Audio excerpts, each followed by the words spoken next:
Welcome to the 10-Minute Treasurer. My name's Jeff Pospisil. And in this video, I'm going to share with you my thoughts about why a church should consider leaving the United Methodist denomination. And I know this isn't my normal video because normally what I would do is I would compare side by side and try to give a balanced comparison between the United Methodist denomination and the brand new Global Methodist denomination. And I think that those are still valuable videos and good to help especially people see what it would be like if they happen to go from one to the other. But now we're in a different season where a lot of the churches that are going through the disaffiliation process right now, they've not been paying attention to all the stuff that's been going on in the denomination for decades, and they are really playing catch up. And so I'm going to try to give a quick version and hopefully an accurate version about why some churches are leaving the United Methodist denomination.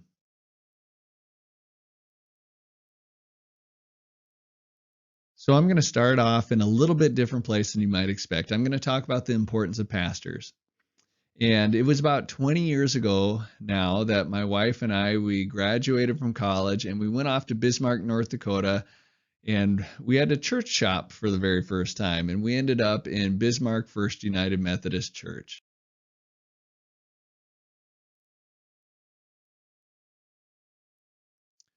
Part of the reason that we chose Bismarck First United Methodist is because they fed us ice cream after church service. So we visited there and they gave us ice cream and we got to meet people, and I like ice cream, and the people were enjoyable. And it kind of shows you about where my maturity as a Christian was, where I would pick a church because of the ice cream.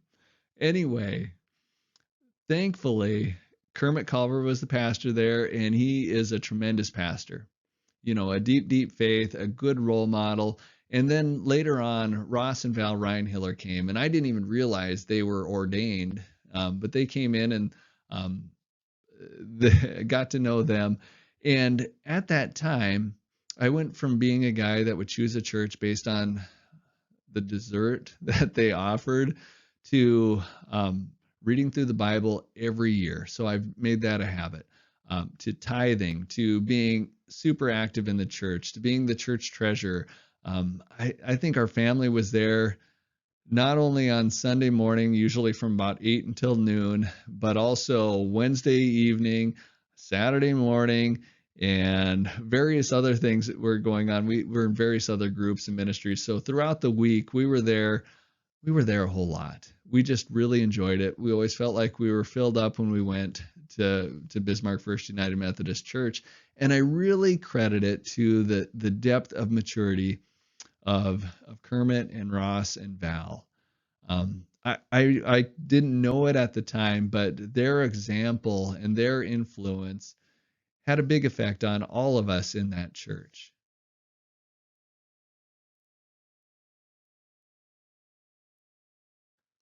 Later on, I ended up taking a different job, and I moved about 2 months before my wife did down to a new location. So I had to pick the church. And I chose a church that I had some friends going to. And I didn't know this at the time, but the church is going through a difficult season, you know, and they've since seen a lot of improvements, but they were going through a difficult season. And I could feel it. You know, all of a sudden, I didn't want to go to church. I had been the guy that was at the church all the time whenever it was open. And now I almost had to psych myself up to go on Sunday morning. So I knew that wasn't healthy because I'd leave and I'd be kind of griping and bitter a little bit. And I was just not happy about it. But I stuck it out for 2 months. And then my wife came, and she's a lot smarter than I am about these kinds of things. And immediately, she almost didn't even make it through the full service. She said, "We got to find a different church. We got to find a different church." And that was when it started clicking in my mind that the people in the pews rarely rise higher than the pastor behind the pulpit. The people in the pews rarely rise higher than the pastor behind the pulpit. I didn't know this at the time, just how much, how deep Ross and Val and Kermit were in their faith, and how much they had gone through the Bible and studied and prayed and served and all those different kinds of things. But they were super deep in their faith. And but I felt it when I went to a different church, and especially a church that was going through a difficult season. Now I want you to think about your own experience, and especially think about those times in your Christian life where you really grew in your faith, that maybe you went on a mission trip, or maybe you started tithing, or maybe you started leading a small group, or participating in a small group, or read through your Bible, or took prayer seriously. And now think about who was the pastor at that time. Who was the pastor at that time? And I would bet that this pastor had a big influence on you, either if they led by example or maybe they specifically encouraged you. And here is my other bet, is that that pastor was a conservative or traditional in their theology and evangelical, and probably took their Bible almost a little too seriously. And if that's the case, you probably still need to keep watching this video. But if that's not the case, you might not find any benefit to this video. Um, so again, and you probably weren't the only one in your church. Chances are your church grew during that time as well, that the more people were attracted to your church, and that a lot of people were being raised up by that example and growing in their faith. I know that's what I experienced in Bismarck First United Methodist Church, and then in other churches that I've been part of.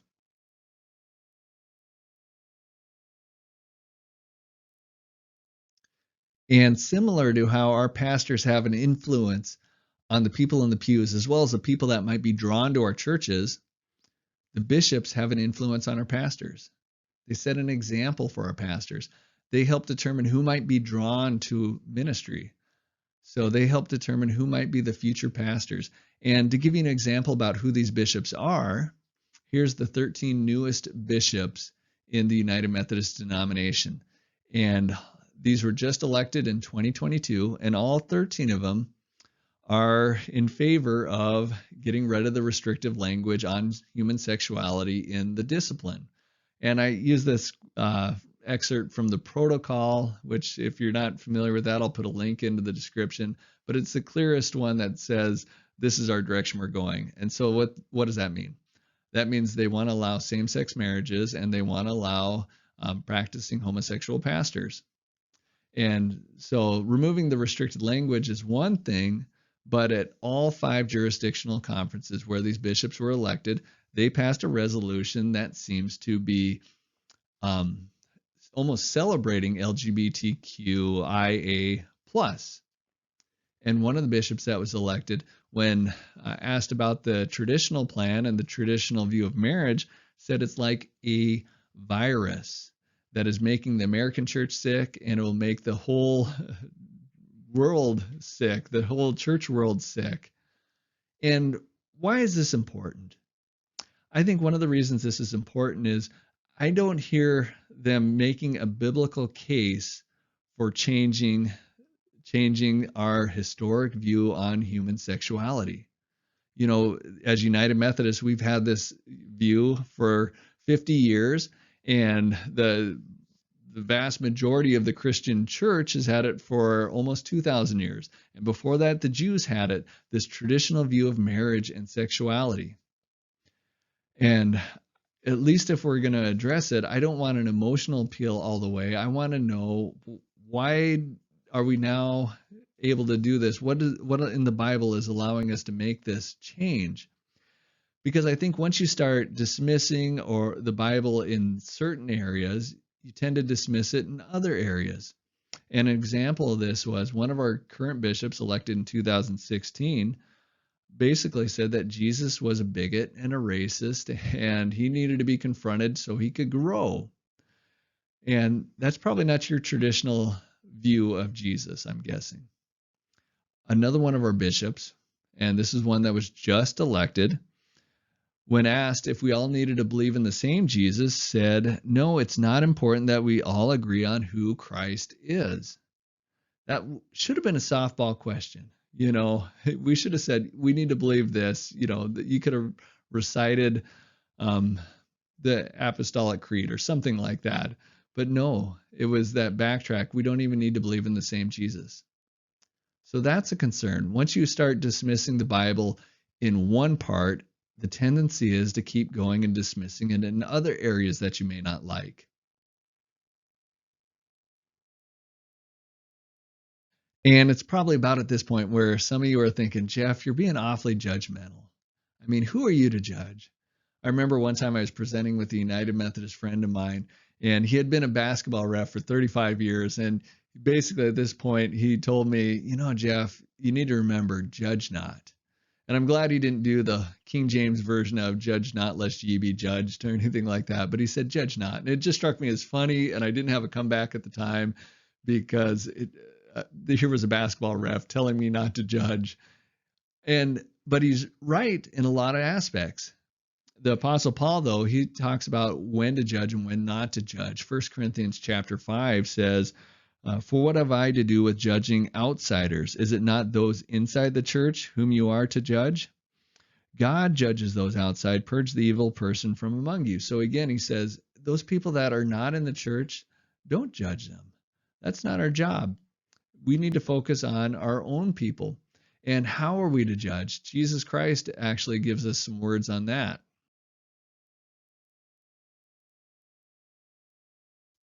And that verse that my friend was quoting is right here.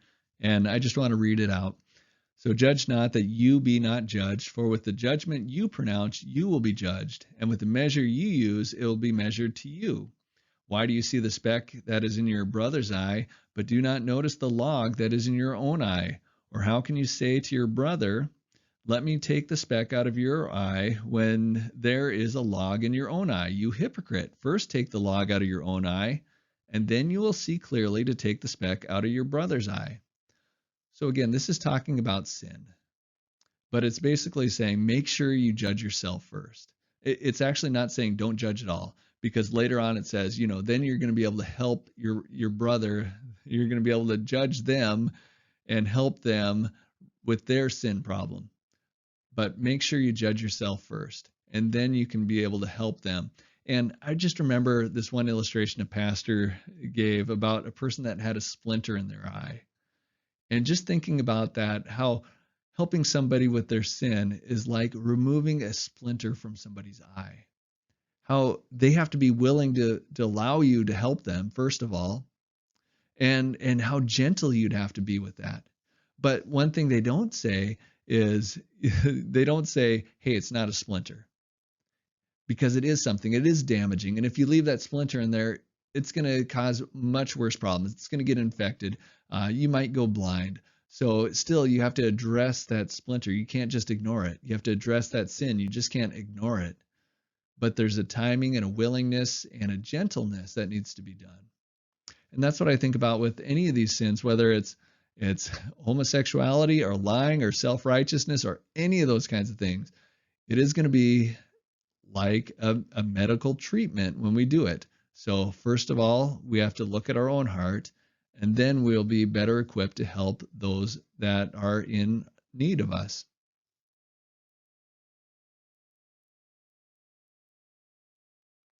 While I rarely hear a biblical defense on why we should change our stance on homosexuality, I do hear this quite often. People will say, if we want the young people, we really need to change this. And that's pretty compelling, isn't it? I want young people in our churches. But is that true? I mean, first of all, I don't think young people read our book of discipline because the old people don't read the book of discipline. So, but maybe if we change our stance, maybe the young people will come to the church. Well, guess what? We're not the only denomination that has gone through this struggle. So before the United Methodist did it, the ELCA Lutherans changed their stance on homosexuality back in 2009. And the reason I use this picture was before they were going to meet to vote on this at their National Assembly, a freak tornado came through Minneapolis and knocked the cross off a ELCA Lutheran church that was right near where they were meeting. And I happened to have a friend that was at that assembly, and he said the bishops were really concerned, and they said, I don't think this is a sign from God, just vote the way you think is best, with that kind of thing. But they were really nervous that freak tornado would have influenced him. And I'm going to put a link to that story just so you don't think I'm making it up. I think it was reported on PBS, so I think it's truthful. So let's look at some numbers. So here's a graph from the ELCA denomination, their Planning, Research, and Evaluation office. And it shows that they expect, with the current trends, that they're going to go from almost 1 million in average worship attendance in 2017 down to less than 16,000 by 2041. And they are on pace for seeing that happen. COVID doesn't help anything, but still they are heading in that general direction. So after I saw that graph, I had some graph envy, and I wanted to do my own graph because I specifically wanted to see how things were shaking out in the Dakotas. And so I pulled all the ELCA Lutheran churches and then the United Methodist churches, and I looked at their average change in worship attendance. So I'm just looking at the change. And it's so interesting that from 1989 till about 2010, you could not tell them apart. I mean, they went up and down at about the same rate. They were both, about 1 to 2% decline is what they were looking at. And then all of a sudden, the Lutherans' decline got much worse after they changed their stance on sexuality. So they went down to about 4%. Now they've recovered back up to their usual 2% decline. Meanwhile, in the Dakotas, we made a different change. We had probably a little bit more evangelical bishop and appointed Kermit Culver, who I already talked about, plus some other like-minded pastors became district superintendents. And you could see some of the influence. And we also did some things to reduce conflict as well as to equip our churches. But just such a stark difference between the Lutherans and the United Methodists in the Dakota.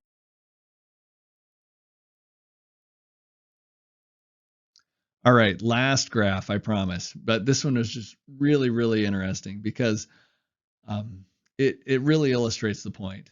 So if you don't know the Dakotas, Vermilion is likely our most liberal city, where about 55% of the people are registered as Democrats. And Vermilion United Methodist Church happens to be our most liberal church. They are our only church that's a reconciling ministry church, so they publicly support LGBTQ.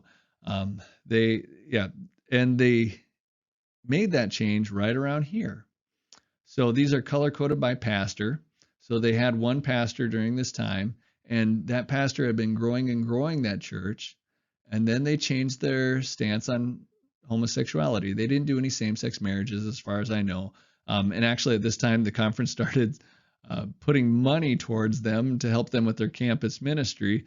But even with excess money coming in and them changing their stance to become more liberal looking, you could see as soon as they did that, the attendance started declining while the population was rising. And so again, I don't think you can make the case that changing our stance on homosexuality will draw in people, because we haven't seen it with the ELCA Lutherans, and we don't see it even when a church becomes a reconciling ministries church, even though nothing else really changed.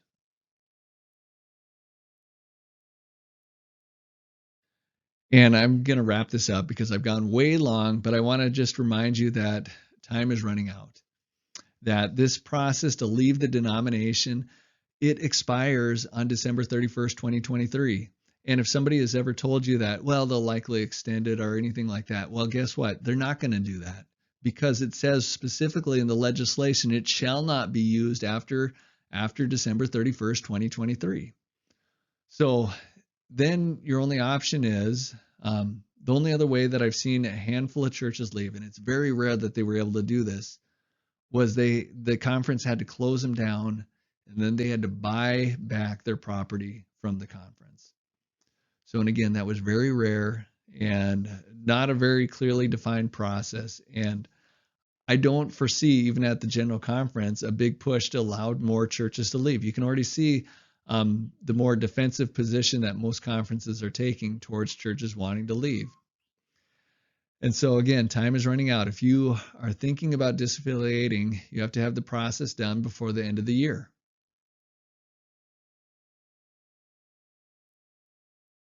And I'm just going to leave with you with this one last word, and I'm talking to the laity, is that it is your choice.